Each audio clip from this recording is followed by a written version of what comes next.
How the number 22 is showing me alignment and what I'm seeking, especially recently. So in 2018, now you know in 2018, Uranus entered Taurus and now it's leaving. But I remember this dream I had in 2018, and it was something else that happened that was really crazy, you guys, and kind of sad. So in 2018, I had broke up with this guy I was with for 5 years. I had a dream that I had unwanted people in my house, and I had some kind of gold artifacts or something. But I seen the gold artifacts. I walked to my back room. They disappeared because they were stolen or something. It wasn't supposed to be there. And then I go back in my living room, and there's a bunch of strange people in there. So I called my ex and I was like, "Can you get them out of here?"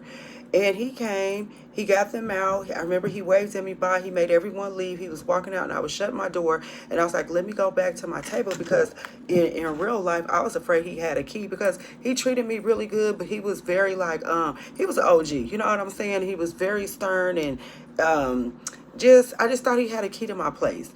And I picked up this key, you guys, and it wasn't, I thought I was picking up my keys. It was one key, and it looked like a flaming sword. So you know them swords that kind of swiggle like a snake, the little swivel like a snake, and then at the end it was a star on it. And all these years I was wondering what it was, but I'm like, okay, a flaming sword. And remember, I was very religious then.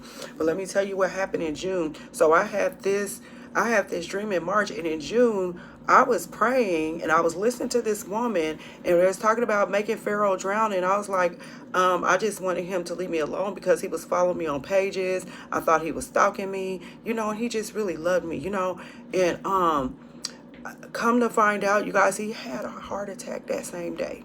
And I didn't know till a week later. So that freaked me out on the prayer thing. That really freaked me out a lot, because I was a Christian most of my life, but I would see some crazy things, and I had to really unlearn religion, because this kept me confused. I'm going to speak on that too, how everything I've been learning is pointing back to false teachings and false doctrines, and how we've been letting people tell us we're only supposed to believe and think a certain way. That's why a lot of people are not free, and they're very depressed, and people flip out and do stuff, and they'll blame it on, but that happened. And then get this, the woman Myra Moss, Dr. Myra Moss, she was talking about how our ancestors, people that passed, they come back, and they're able to, like, they don't come back, but they do what we tell them to do. And she was saying how her dad threw her grandpa, his spirit, out of her house. And I was thinking about him coming back in my dreams and removing people out of my house. And also, I found out I am a star seed. So that's why that star was on that key. So if you are seeing the number 22, pay attention to everything. And as it resonates to you, write it down, pay attention to it. You're a builder.